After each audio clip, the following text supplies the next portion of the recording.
Hello, it's me, Kyle. Welcome to GivePauSE Hobby, the channel where I stop to appreciate the things I love to fill my free time with. And today, we're back with the third video in the battle card series in the past week that I've put together to show off this really tight, very short, just beautiful series of solo games in battle card. So first off, if you are coming here, this is your first one, just a heads up, there are two other ones. Up here in the corners is the video for Market Garden, which was, technically like Series 0. This was designed by David Thompson, and layout was done by Nils Johansson, and it was released on BGG it's still available there for PNP. And there's also in that link that I just put up there is a fan-made web app that is the exact game. The rules are there. It plays exactly like it should. Looks great. Goes even faster. I mean, my games have been somewhere between 5 and 10 minutes. 10 being like the first one, or if I'm narrating the whole thing. And the web app just makes it that much quicker. So Market Garden is a great place to get into the series at all to see if it's something you're interested in, because that's available right now. If you're looking at this and the Kickstarter is still going on, here is the other map. This is the Malayan campaign, which I just made the video for first. It's not like these are necessarily like sequels of the other, aside from, they're actually historical, but they are two completely different rule sets. Or that's not true. They're slightly different rule sets with the same structural ties, and we'll point those out as we go through the rules. But Malayan Campaign is the other one that's available in Battle Card Series 1, which is being put out by Postmark Games, which leads me to one more point, and then I can actually get into it. This was made possible because I was sent a press copy of the Series 1 PDFs, so I could play them, I could learn them, play them, and then make content about them. And what better content for this channel to make than some deep dive, solo teach, and a playthrough. So thank you so much, Postmark Games, for sending me a copy. I can't wait for other people to get to play it too, because I think they're fantastic. So with that, let's dive into exactly what this is. So I'm showing you on screen a picture of the full printout, because I have learned the hard way. The green screen does not care for this version of teal. And so the whole concept of this was started in a game jam that was postcards from the front. And it was war games that could fit on a postcard, as the name would imply. So the original Market Garden was designed to be the front and back of a postcard. The front was the map, the back was the rules. How I have it printed out here, I'll just show you. Eat it, green screen. I'm keeping them side by side for now. I don't actually mind having it as an 8.5 by 11. I might change it to be a postcard size front and back in the future, but I already have a folder for these, and I've expanded my scope of this type of game as I've gotten deeper into the battle card series, and they fit great in there too. I've wanted to keep the rules face up and visible, because then I can make sure that I'm not making mistakes, both personally, but also so I don't make mistakes for the video. And I don't really see a problem in that method. It's not that much bigger. Again, the novelty is not quite there. Technically, like, my label for the series doesn't make sense if they're not postcard size or shaped, but the intent is still there. So, battle card Moro River. Let's go over what it is. And again, just like I said in Malayan Campaign, I really appreciate the at least the two that have come from Postmark Games so far, and they've the fact that Series 1 alludes to there may be series 2 and beyond in the future. And I hope this is a design kind of ethos for them to have the little blurb about, what this battle was, and then the little map that kind of grounds you into where this took place. I think that's really cool. Wasn't in Market Garden, and like I said in the other video, I don't know if that was a design limitation on the rules or if they just hadn't really put an onus on it. I mean, I didn't do a word count, but Moro River does actually seem to be, I think it might be the least amount of text on it. So they just had extra room to work with, maybe. So, battle card, Moro River, 1943 to 1944. This is the European Theater of Operations, and there's the little map. And in the Battle of Moro River was a key engagement on the Adriatic coast during the Italian campaign. You take the role of Canadian forces and must battle your way through tough German defenses and challenging winter conditions while trying to advance through the Moro River Valley. What you're going to need for this one is the same as for the other two, some dice. It says, together with these rules and the map, the game is played using nine six-sided dice. 3 for the Canadian units, 1 as a Canadian reserve, 3 for the German units, 1 as a turn die, and 1 for dice rolls. So as before, without green screen, my baggie of dice, which include bright green ones, which the green screen really doesn't like.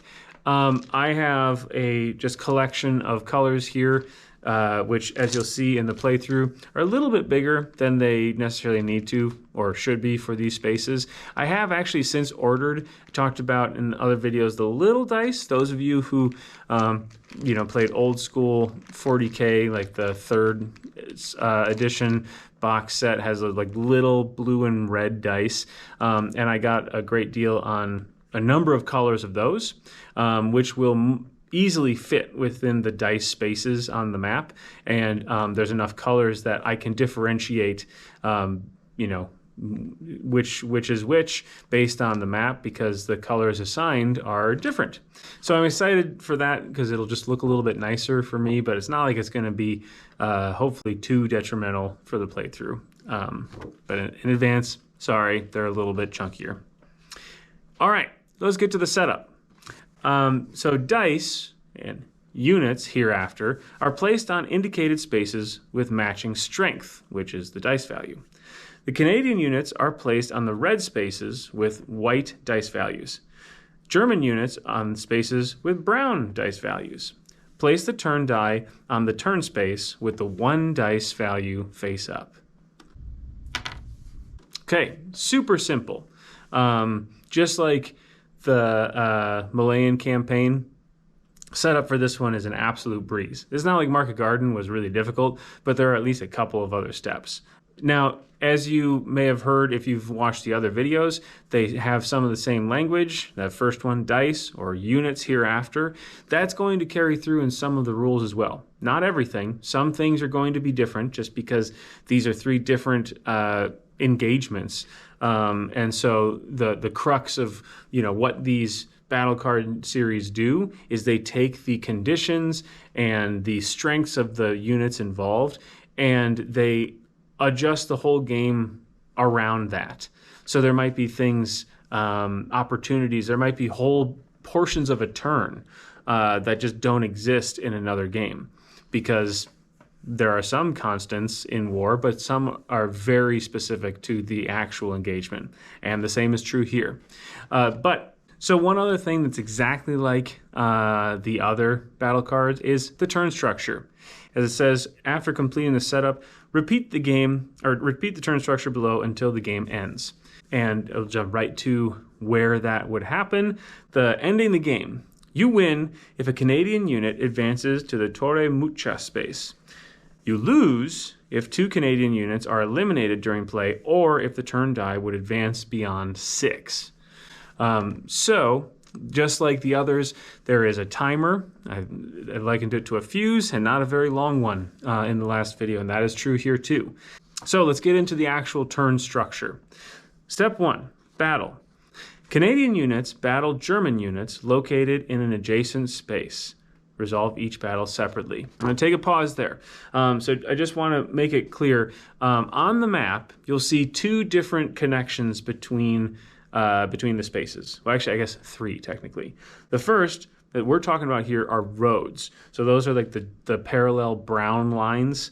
And there are 3 roads that are kind of heading northwestern along the map. Then there are red links. That is going to be something different. We'll get to that down the road, or down the link. But when they talk about adjacency, they are talking about connected by either the double brown, like the roads, or the other third way of things are connected, the red arrows. So you'll see the starting positions for the Canadian units, and the arrow that like sweeps into a space with the German starting units. Those are also connected.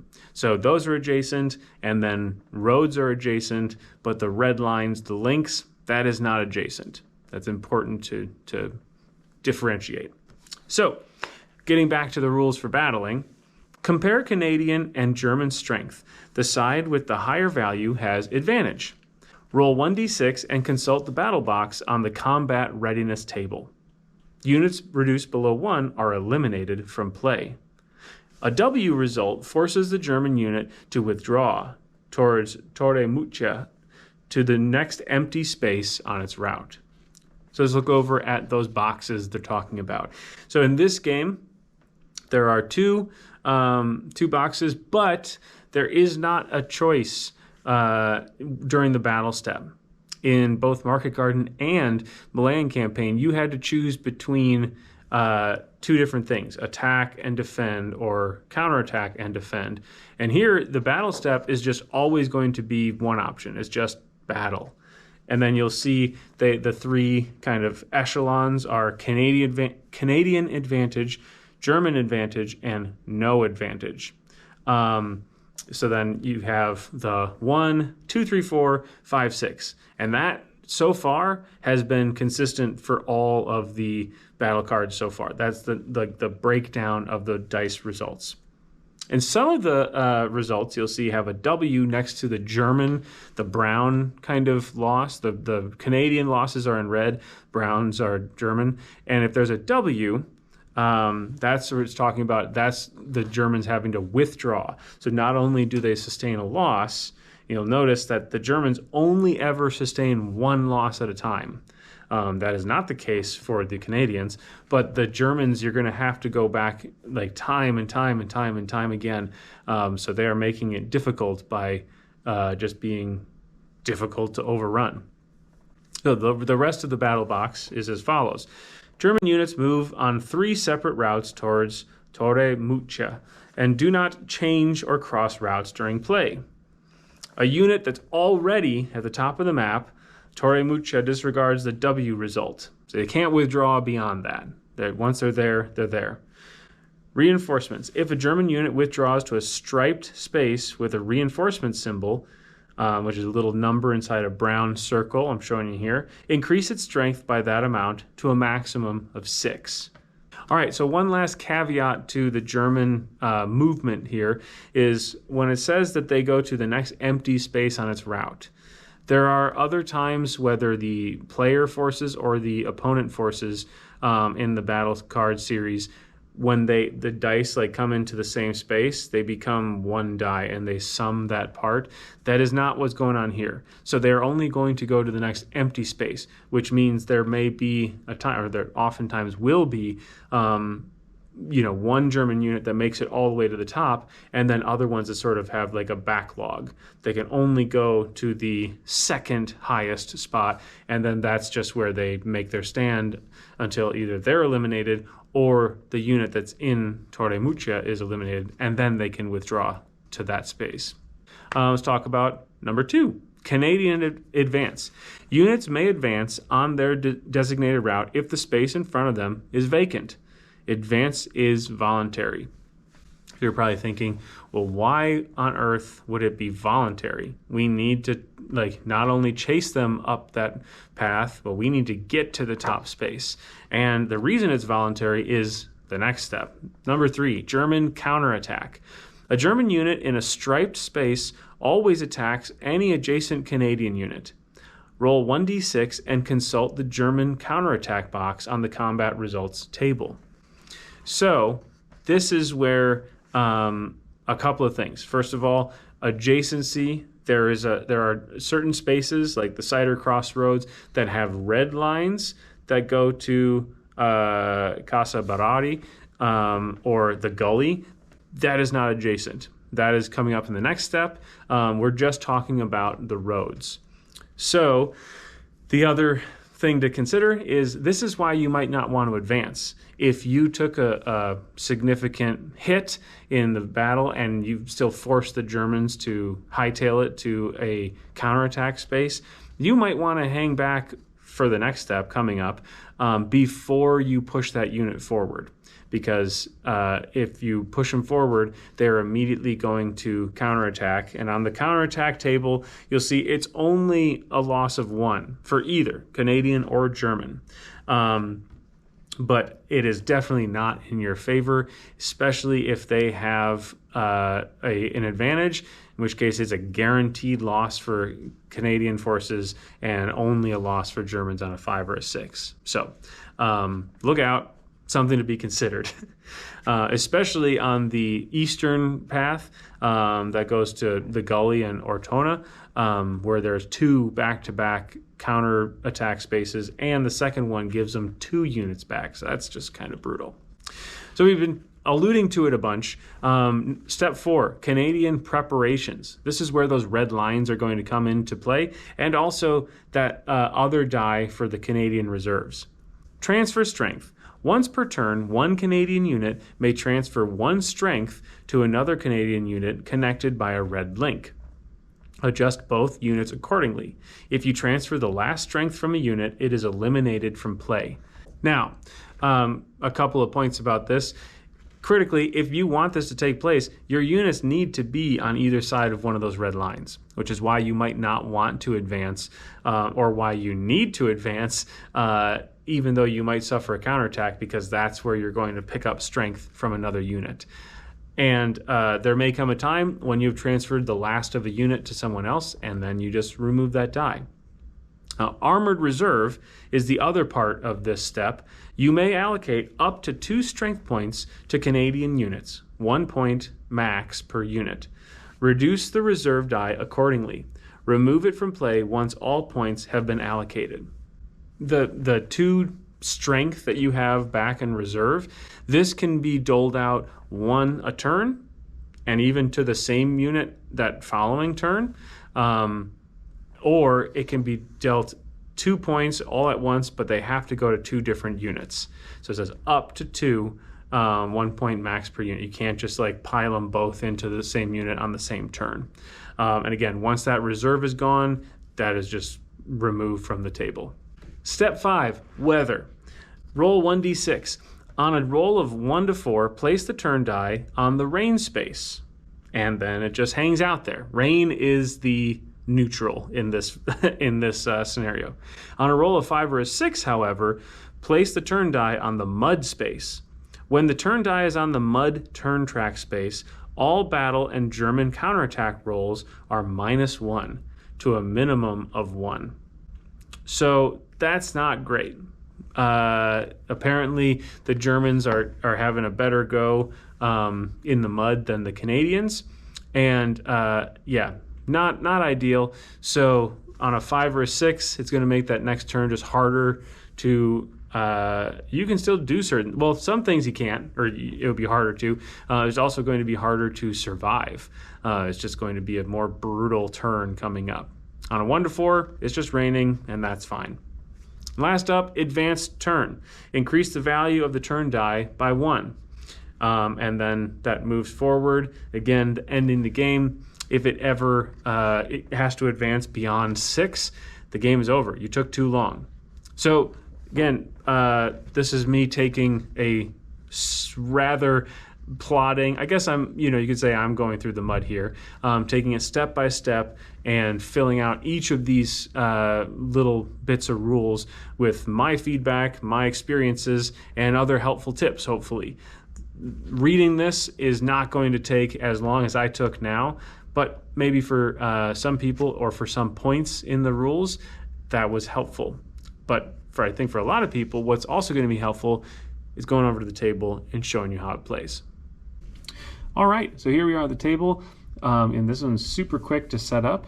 And you'll notice one red die is a little bit different. I didn't actually have any more of these like see-through red dice, which worked great because I remember this one is a little different for this purpose. But as you can also see, dice are a little bit chunkier than the spaces, but it's still mostly readable. So let's get into it. Unlike the others, there is no option. If you are adjacent, you are going to be fighting. So we'll always start, we'll go bottom up, just because, I don't know, that's what feels right to me. All right, so on a 4 with a Canadian advantage, that's going to be a loss of 1 for each and a German fallback. So there's no slashes here. So not only do they not get a reinforcement, but they will not be counterattacking on that space. Just to keep that in mind. The middle one, there is no advantage, and we got a 1. Oof, on a no advantage 1 is going to be -2, so I go down to a 3, and they don't move. Yikes. And the topmost one, Canadian advantage with a 5. Well, that's just a German loss. And a withdraw. So they go down to 3, but they do immediately get one back on the counterattack space.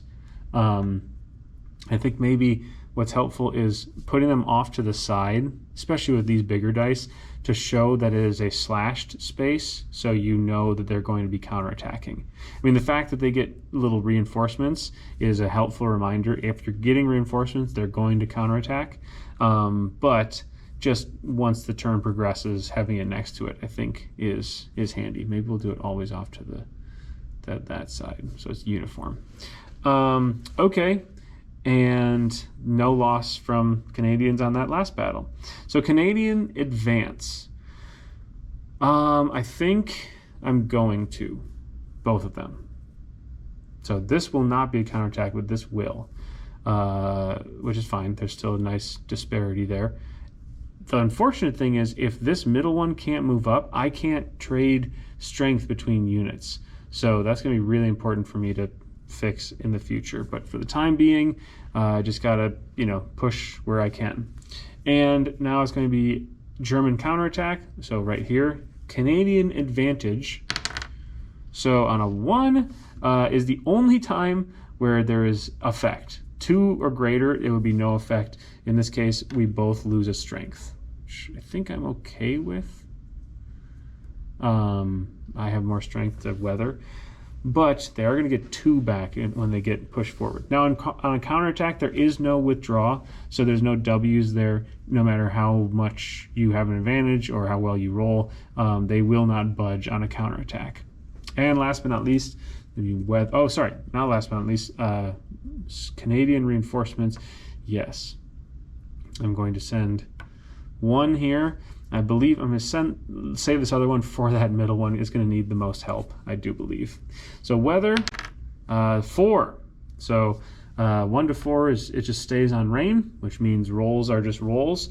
They don't get worse, and we move on. So round 2, we got a battle here. Canadian advantage, and a 2. So that's familiar territory in that middle, the biggest of the 3 regions. So it goes down to a 3 and then immediately goes up to a 4 because of reinforcements. I go down to a 4. All right, moment of truth. German advantage here. 2. Oh my goodness. This is not going well. The problem is once you lose, go below a no advantage, the only way you can push the Germans is with a 5 or a 6. And yeah, I think I'm just going to have to continue and just not be able to transfer strength in the middle. That middle line is going to be rough. Okay, up here, Canadian advantage. A 1 is just loss of, wow. Going well, team. Okay, Canadian advance, yes. That one, unfortunately, I can't advance either of those other spots. So German counterattack is going to be in both of these. I moved it, but I shouldn't have. So first one here, no advantage on a 2. That's just a loss for me. Ooh, boy. Okay. Canadian advantage with a 4, no effect. Okay. Last point here. I mean, do I even... I think I might just let them be. I feel really bad about that, but I think I have to. There's just not... They're not going to be able to catch up. That's not entirely true, but it's mostly true. Ugh. Yeah, and I'm going slow. Like a couple of... Yeah, so sorry, guys. Things aren't going well. I'm allocating strength elsewhere. Weather. Well, that's good. So I'm still on just rain. But eventually that rain makes mud. In real life. Hopefully it doesn't in game life. Attacks. No advantage. 3. So loss of 1 for each and a withdrawal, which is critical because on these ones, once you get past that 1 stand, there is no more counterattacking. So that's great. I love that. German advantage there. Yikes. So that's just a loss of that unit. So that's 1. If I lose another Canadian unit, game over. Okay, and well, and also retcon. I'm really glad I didn't put a German advantage 1 is just a -3. So I would have spent that reserve and got nothing for it. All right, Canadian advantage, a 6. Oh man, that's a good one. So it goes down to 2 and falls back, which then immediately goes up to a 4. But I don't lose anything. That's awesome. Well, I know what I need to do. I'm advancing both of them, which is going to result in 1 counterattack right here. With no advantage. Oh man, no advantage. So no effect, just stays put. There's no more reserve, and these are just connected by radio, and that's it. There's no trading between them. So we do the weather, and time moves on. 2. Okay, still just rain. Turn 4. No advantage attack. A 1. Not great at all. Yikes. That's terrible. Okay, no advantage attack. Oh my gosh. Well,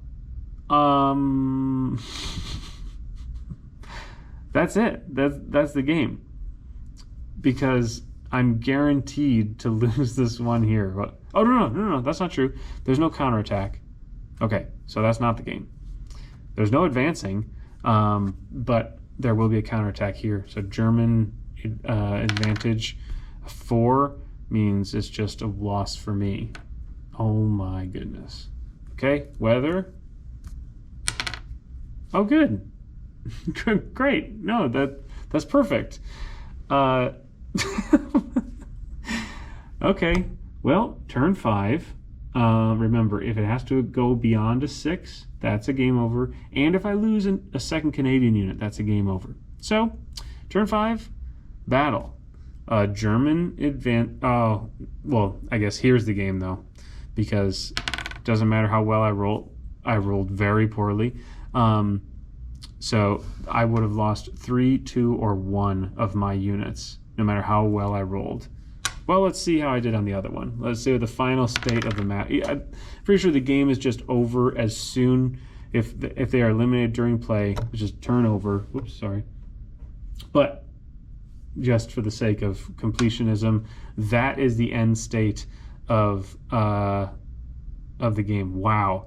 So the Germans started with 14 strength. They ended with 11. However, I started with a grand total of 19 strength, and I ended with 0. So, woof. That was a slaughter. Oh, man. Well, that's how it plays. So let's finish up this video and talk a little bit more about it. All right, so please note, at no point did I promise a pro strats or a prima strategy guide for how to play Moro River. I just demonstrated how it looks, and yeah, if you're at this point in the video, you probably just saw how it looked, which was not very good. I'm sorry, Canada. Oh, Canada, I'm so sorry for that. But that's how the game goes, and that was me yammering on throughout the whole thing about my choices, about comparing it to the other games, about little bits of like rules, fluff, and just kind of highlighting other things as I went. And it still only took that long, less than 10 minutes of me jabberjawing. So if you're playing it actual solo, this game can be set up, played, and torn down in 10 minutes. Which is great. And it is not a pushover. I've played, I think this one, that was my fifth game. And I have won a single time. That was a bunch of good rolls, I do remember. I haven't gotten that many games where I was mired down in the mud. But when it happens, I mean, that one I was doomed. I got the mud roll. It was just kind of just a joke at that point at the end. Didn't matter. It could have turned sunny. I had a third mythical weather status, and I still probably would have done poorly. But there have been times when I had a lot more unit strength when the weather die turned up to mud, and I paid for it. So I think of the three, there's the most variety in terms of game states in this one. In Moro River, and it's actually in terms of there's the whole reserve, trading of strength or bringing in the reserve. There's that rule that doesn't exist in the other ones, but it's in other ways kind of the most straightforward of all of them. I don't know if I had to choose which one was the most straightforward. I think I would probably say the Malayan campaign, I think. Maybe. And then this? And then Market Garden? That doesn't sound right. But I mean, these are by fractions. This isn't a huge difference. They are within a good shot grouping of complexity. And I just think it's great. They're three very different challenges, even though the systems draw a lot upon each other. So to close it out, I just want to say a few things. First of all, just like the other ones, I think that this game does a fantastic job of taking a big old experience and boiling it down to technically just a postcard size. For me, still 8.5 by 11, which is not that big. Like I said in the Malayan campaign, putting that on a table, or rather seeing that on a table with just a handful of dice, in some ways, I think it's not going to be attention grabbing, as you're walking through a game center, and you might miss this on a table just because you might miss seeing it at all. But once you've noticed it, whether it's a huge game with lots of miniatures or this game with 9 dice and a postcard or a single sheet of paper, I think it carries the same interest level of what's going on here, especially when you get into that the combat table isn't just a generic oh, I win or you win or we both win, you lose one, I lose one, or we both lose one. It's completely different based on whether it's an attack, a counterattack, a defend, who has advantage. And then from map to map, the results, the potential values of getting, for instance, never being able to shave off more than 1 German strength at a time is a game changer in Moro River compared to the other ones, where sometimes you can wipe off a half of a die's value in a really good attack. So it's really incredible how much history, how much mechanism they have fit into such little footprint. And yeah, I'm completely sold on this series. I can't wait to see where it goes in the future, but I'm going to happily play the 3 locations where it currently is for a long time to come. So thank you again to Postmark Games for the press copy to make this possible. Thank you to David and Nils for putting so much heart and energy into this project. It really shows. And for anyone who's made it all, especially if you made it all the way to this part of the video, hopefully some aspect of my rambling, whether about the rules, about comparing the 3 games to each other, about the playing, or me jabbering on at the end about my take on everything, has made it easier for you to see this as a project that I think is an absolute insta-back for anyone that likes solo games, historical games, quick games, or small games. If any one of those is your thing, I think this would be a pretty good buy. If 2 of those things are you're into those, like small and historical games, I think this is a no-brainer. And if 3 or more of them are things that you're interested in, this is like a project that was made for you. So thanks for watching. Thanks for taking a pause with Give Pause. I'm going to call it there, and I look forward to whenever I can bring this banner out again for postcards from the front. But for now, that is all that there is in this series. And I look forward to hearing about other people enjoying it as much as I have. We'll see you next time.